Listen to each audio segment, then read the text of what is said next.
Okay, so I was thinking that I would make the corset today. I'm not actually looking forward to... I'm looking forward to having the corset, honestly, for once. Usually I'm one of those people that I really like making the thing, and then when the thing is finished, I usually go and move on to the next thing. So that's basically me. But I have been looking forward to making this corset as well. I'm just having one of those days. I also actually have some actual work to do, but this is more fun. So in the mock-up stage, I made a pattern, which I have laying here somewhere. Yeah, here it is. This way.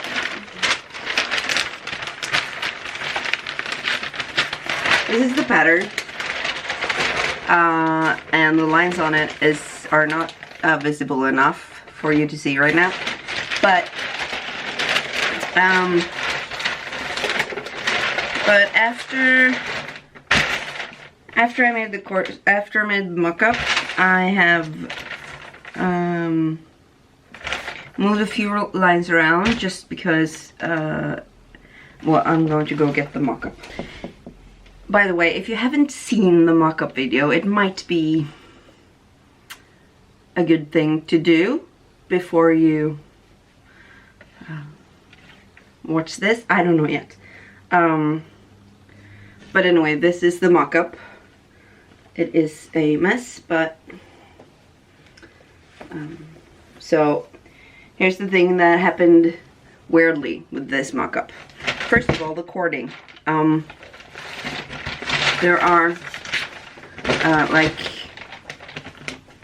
cording on 3 pieces on each side, and it's this area here, which goes over 2 pieces, 2 panels, and this area here, which is huge. And the cording, I have tried 2 types of cording, which is one of them is when you use the zipper foot on your machine, and you place the cord as tightly against the last seam as you can, and then you drive, and then you run the zipper cord, and then you run the zipper foot as close to the new cord as you can. I find that works fine. I think I have somewhere, probably in the big old box of, in my cabbage patch, there is a mock-up of something else that had cording. There it is, I think.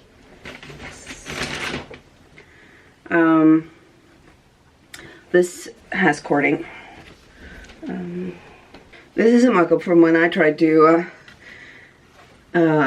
make a corset without actually having any directions on how to draft, which is a weird thing to do. But there's cording here, and the corset that I looked at, you were supposed to run lines of stitching on cross of the cording as well. This is how it looks, and the cord that I used is way thinner than the cord I've used in this mock-up, but I felt like I couldn't get the zipper foot close enough to the cord to make like a real difference, honestly. So that's one way to make cording that I'm not sure if I will do that. I will probably do it this way that I did it on this. And that was extremely time consuming and also hard on my fingers. I had blisters for over a week on these 2 fingers, and I'm probably going to get blisters again, and I'm going to have to move my rings to a chain around my neck again. But you know, what we do for art. After I made this, I cleaned up some of the lines, you know, made sure that they actually are the same length. And also this piece that I've been showing you for a long time now, it has an awkward shape. And I went back over it and realized what I had done wrong, and made that not entirely again, but the back section, this line is now not as awkward as it was. This line has never been awkward at all. This had this really weird angle. Now it has less of a weird angle, but still have the same lengths. And then what else did I do? Yeah, the other thing that I found a bit awkward about this corset is the height in the back. So I lowered that by maybe an inch.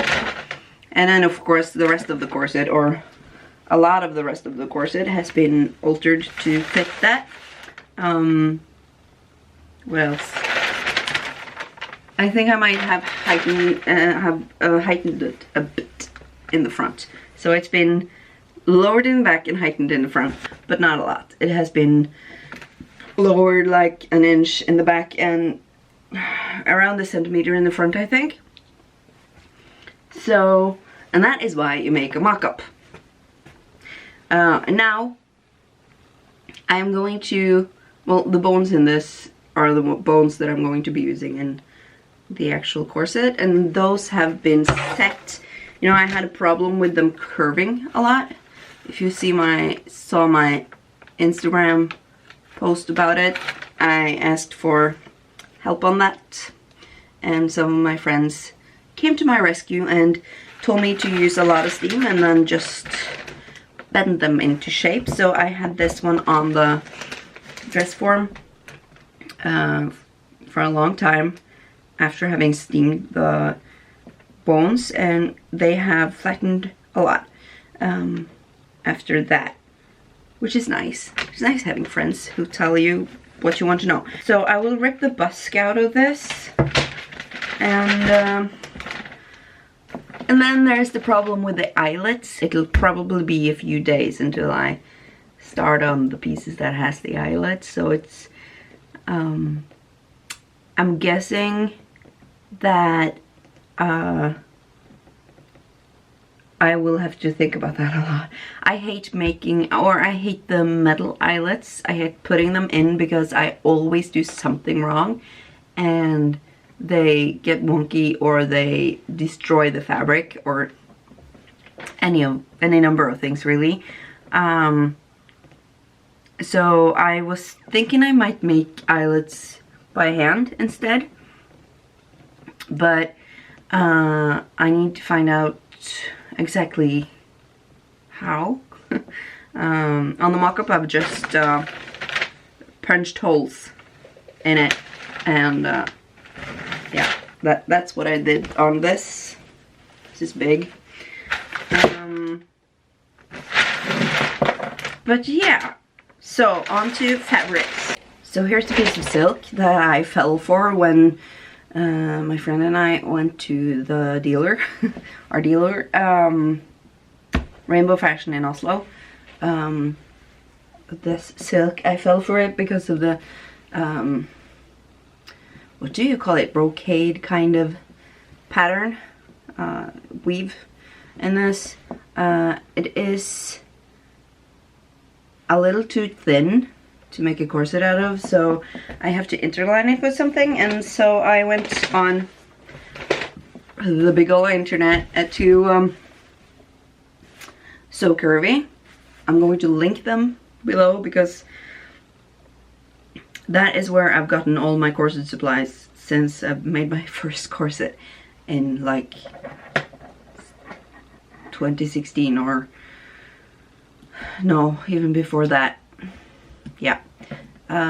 This is some interlining fabric. It's stiff, which is, so I'm going to interline the silk with this.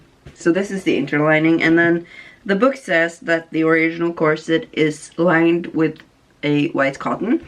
I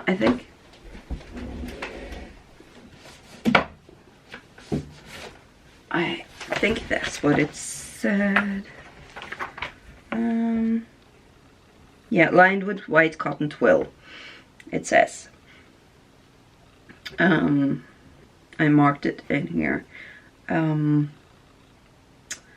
Just so we know what we're working with. This is the pattern that I'm going for. It is pretty high in the back, but it just felt weird on my body to have it that high in the back.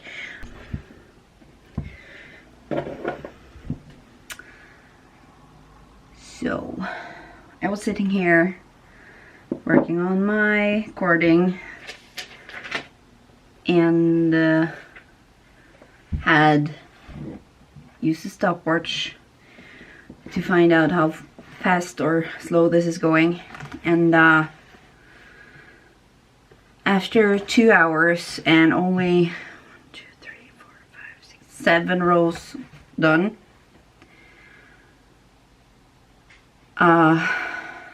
and blisters, I had started to wonder about my life choices.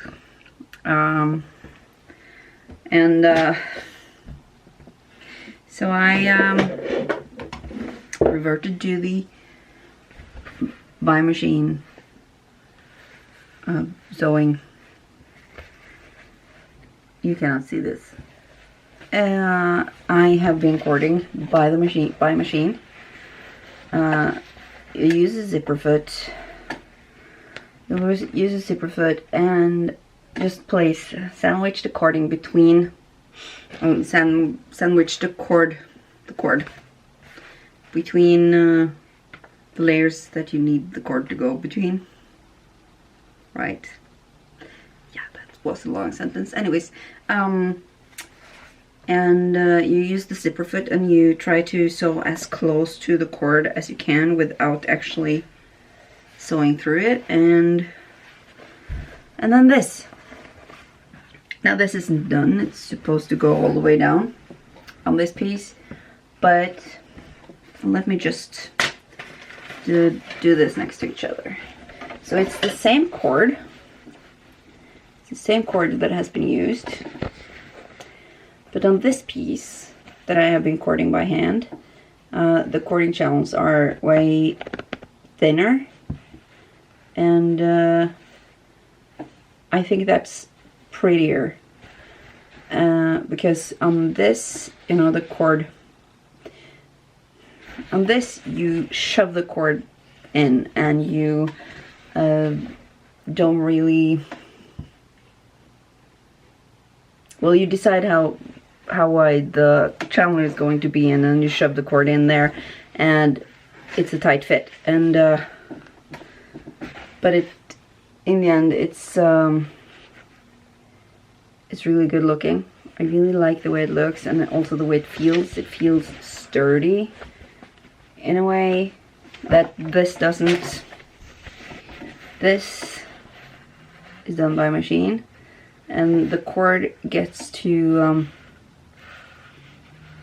kind of use the space that it needs to, because you haven't done the channels first. And the channels are what? The channels end up becoming like twice as wide as on the other type. And I mean, this is also sturdy, but I don't know, it's something about the aesthetics. It's just,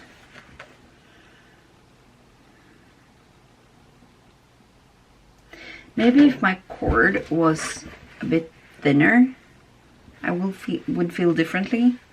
But but I cannot do this. This took 2 hours. This tiny, like this big piece. This big piece. Small piece. It took 2 hours, and that is just not okay. And also it's kind of dirty looking because I had to handle it so much, and even with the gloves I got blisters. And like, maybe if I made the channels a tiny bit wider, like just a little bit wider, I don't know. It's kind of demotivating. Is that a word in English? Yeah. To see this happen. And I don't really know where I want to go from here, which is a weird feeling.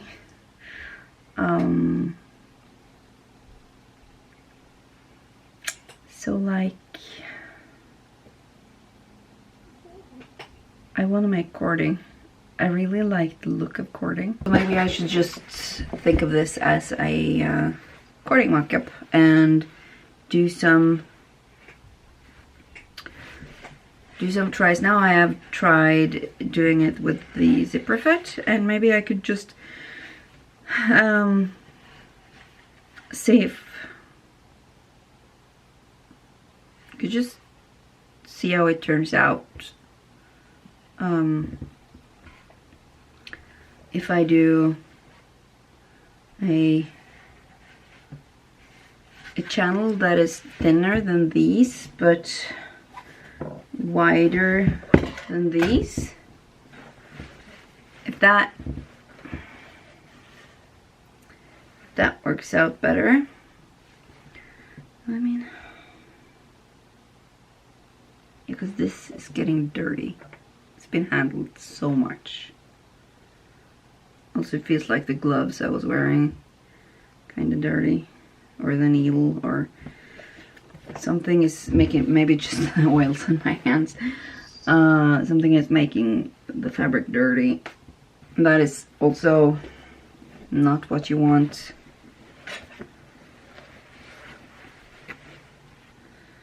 Yeah, it's a different color. I think I just wanna see. Let me make some more tries. I'm thinking of this as a trial. I mean, I have enough fabric to actually do this twice, so it'll be okay. See, I talked myself back. After having made a few things and a few trials, and still kind of feeling like questioning my life choices, I've been looking at these, and now I've been looking at these for so long, it just,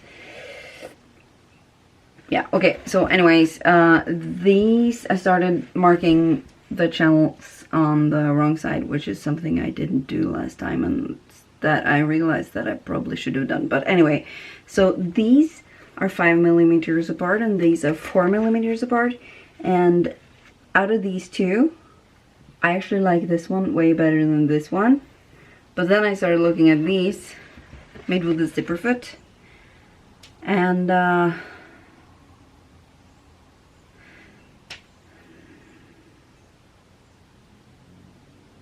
I don't know again.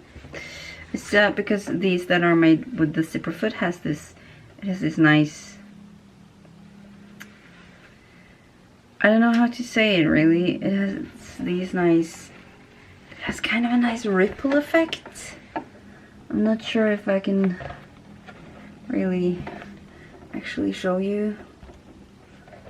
Like, I don't know, the fabric, the silk has this wavy effect, kind of, with the cord in the middle. like snug but not squishy. And then this 5mm just doesn't. Well, it looks nice, but it's not. If I'd rather have the zipper foot cording than the 5mm, and then the 4mm are here, and I really like them. And then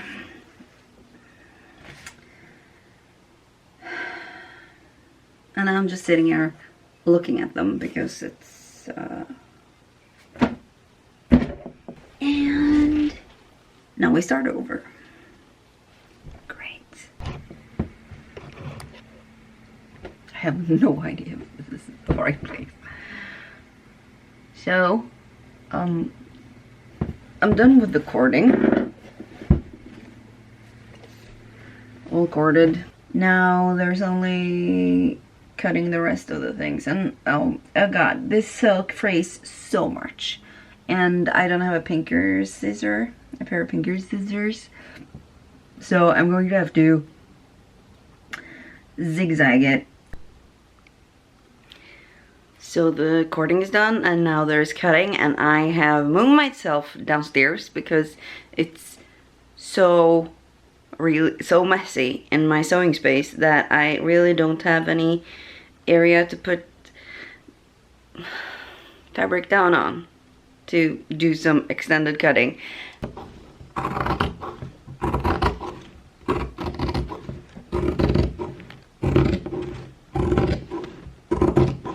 This project might kill me.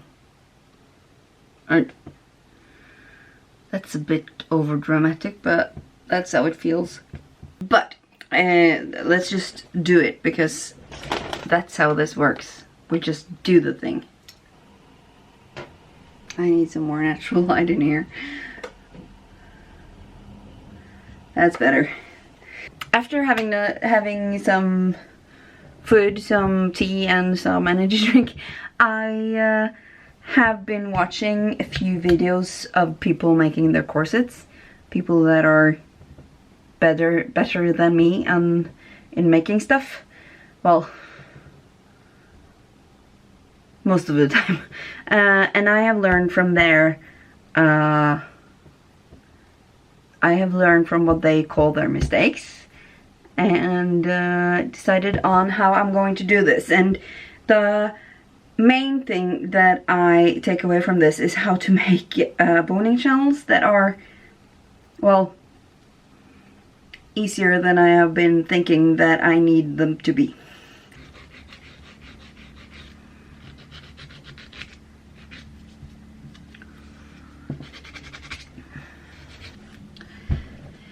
So the third panels are done. The channels got a tiny bit too narrow, but so inserting the bones were kind of hard on my hands. Not as hard as the cording, but tiny, a little hard on my hands. But you know, there are upsides to tight channels. These bones are not going anywhere. It's and I ended up putting in all the 6 bones that are in each of these. Just, you know, when I sew these together, when I sew this together with the second and the fourth panel, these bones that are in this channel right here, the horizontal bones, will be trapped by those seams. And I need the bones in there while I sew that. So that's why I put the bones in, and I just kind of put these in because reasons. I am in love with this though. I'm really in love with the quality of the silk and the quality of the feeling of the way that the bones are. The feeling of the bones when they are sewn on the outside instead, as opposed to sandwiched between the outer layer and the lining. I don't think I'll ever do it any differently. Ever.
making the boning shells will take some time, but it will also feel like I'm getting further when I do it. It feels like, you know, one of those things, I've just got the boning shells and then I'm done. You know, one of those things like, I just gotta sew in these buttons, and that always takes more time than you think it will.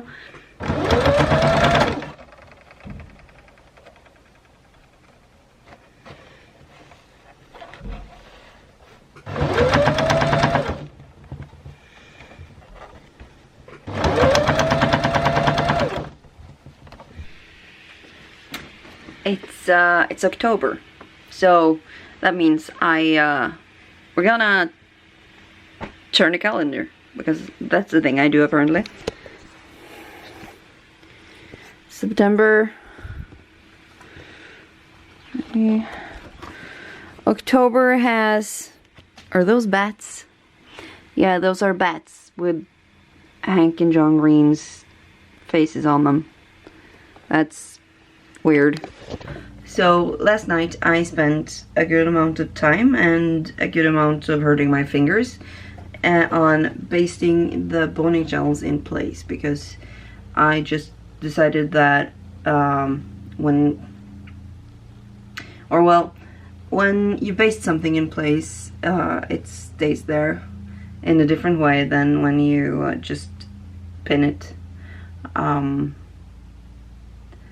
So that's what I did, and it took a lot of time, but I have done it, and the fun thing is that now I can sort of see how it will look.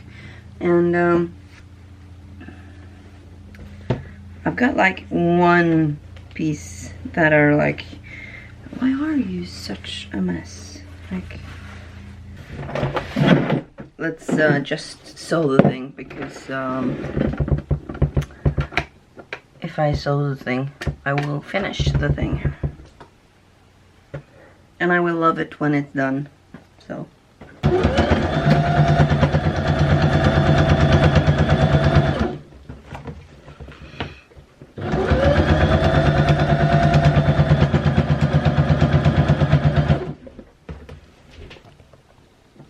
Like, everything will eventually be gone and forgotten, so why should I strive to perfection?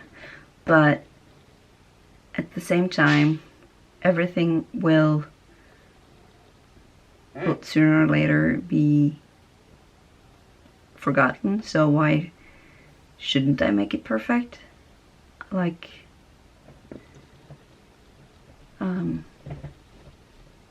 why shouldn't I at least strive for perfection? But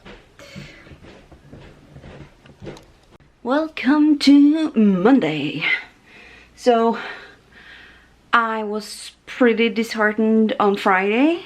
I was feeling like this will just not be okay, and I have wasted so much silk and time. But then I went on Discord and talked with a lovely group of people who went like, well, perfect is a bad word that we should not use, and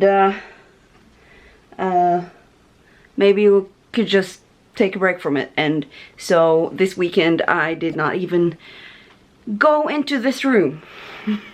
I just tried to do other things, really. I did some knitting and some family things, and yeah, so just tried to not think about this corset, really. And then last night when I couldn't sleep, I came in here and looked at it, and actually it doesn't look half bad. So there was a good reason to just not look at it for a while and just decide that I do not need it to be perfect and stuff. So I kind of like the look of it. I have not been able to put in all the bonings because that was what I was doing last night. And some of these boning channels are way too narrow, and some of the bones I was inserting are too long. And so I need to just do some shortening of bones and some wiggling of bones and some... I need to unpick like this much of a boning channel and sew the seam straight, just to get the channel a bit wider and just kind of do it really.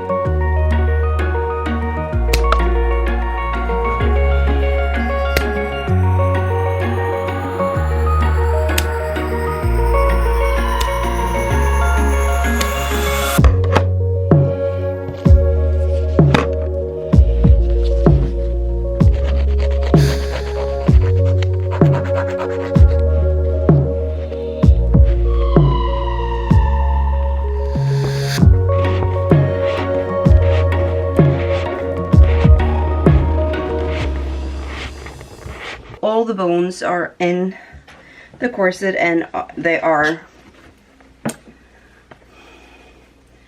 I cut each bone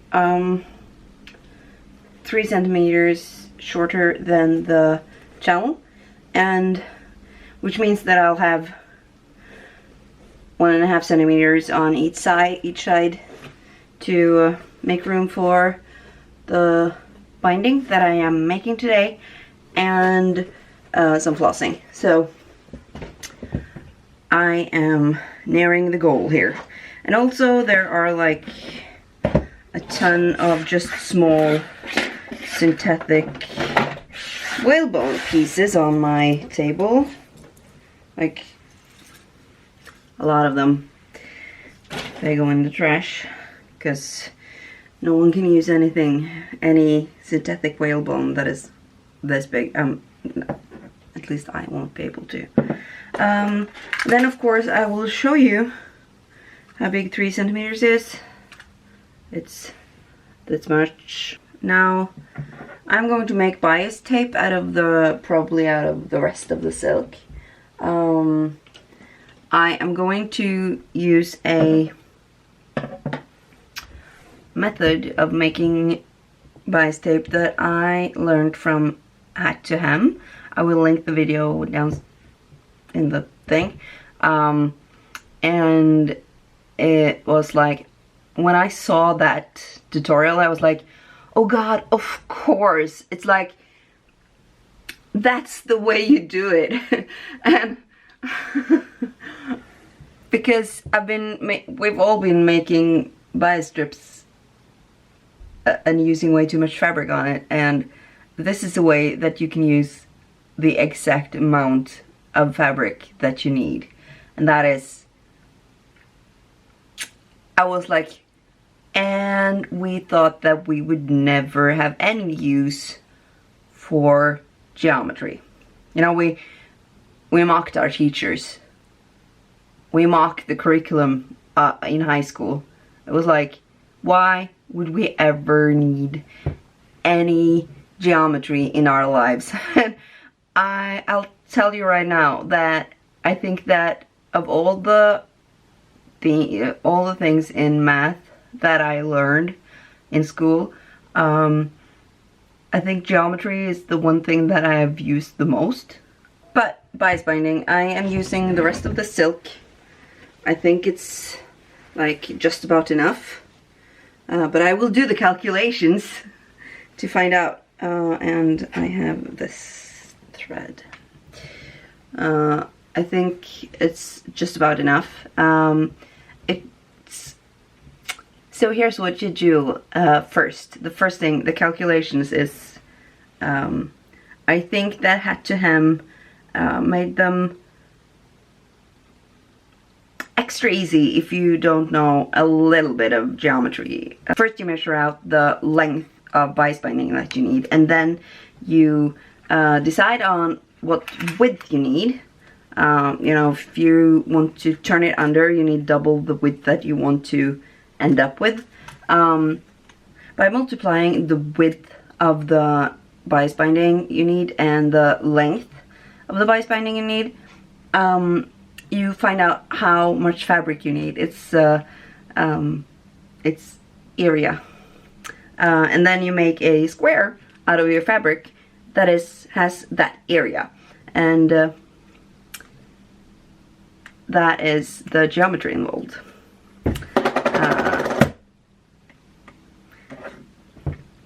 So let's do that. I have this thing. It will make a bias tape folded under that is an inch wide, I think. Oh, a tiny bit less than an inch.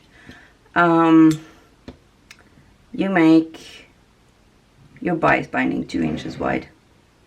Your bias thing 2 inches wide, and you press it using this to press. You feed the tape through the backside. It will fold the thing, and you press it on here while you drag this along. It's kind of like magic, and I think that I need to get more of these in different widths now that I know how to make continuous bias tape. So I'm going to use that, which means that I need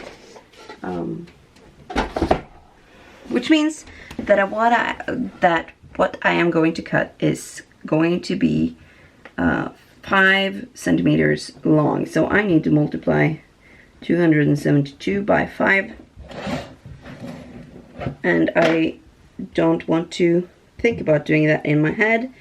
I want to use the calculator on my phone.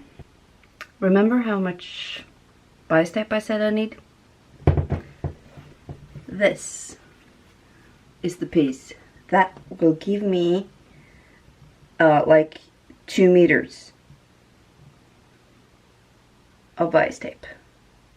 It's not that much. It is awesome that I don't need more than this, because I don't really... This is the piece of silk that I have left, and I think that if I mess this up, I will be able to make the same amount one more time, and that is that. I am not going to tell you exactly how you make the bias tape, because you either are already going, of course, or you don't, and if you don't, check the link.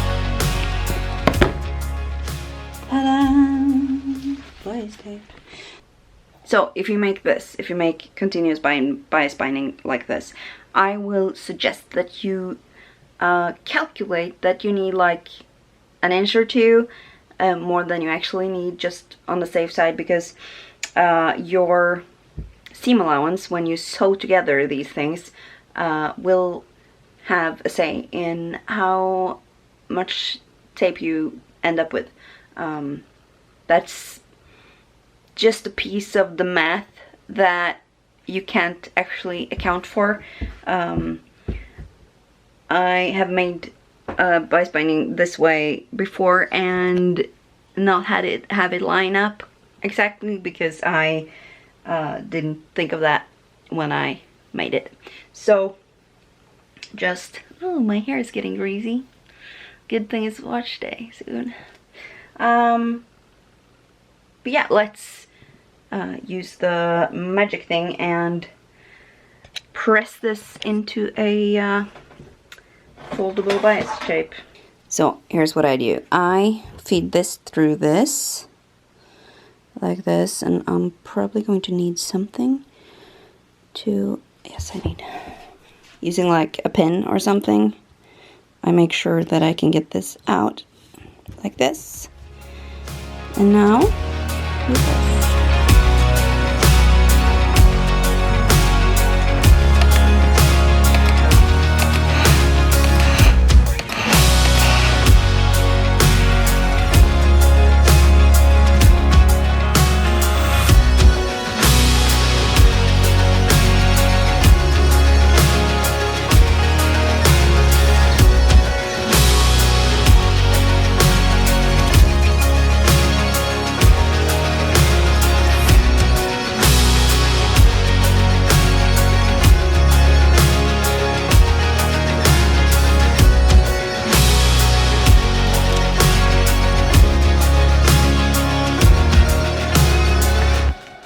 I'm coming up on the finishing line of this project, and I can't wait because this has been a hard make. It's not like it's been hard to make the thing, it's just been psychologically pretty stressful, I think, and it's taken way more time than I thought it would.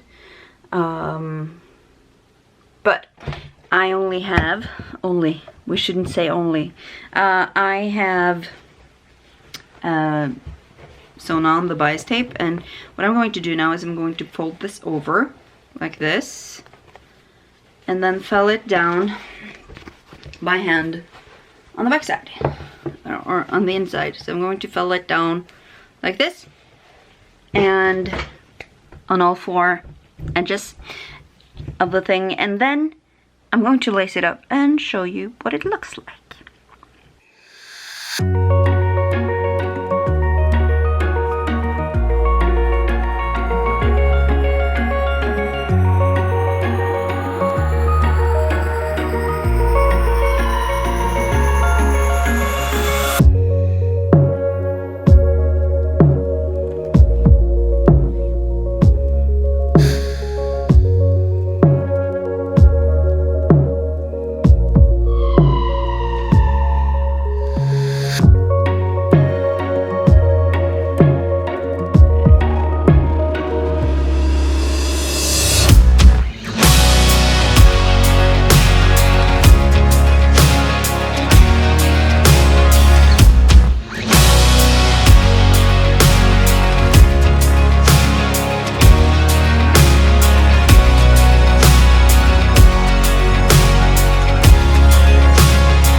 So this is the final result. I can't believe this is actually kind of done.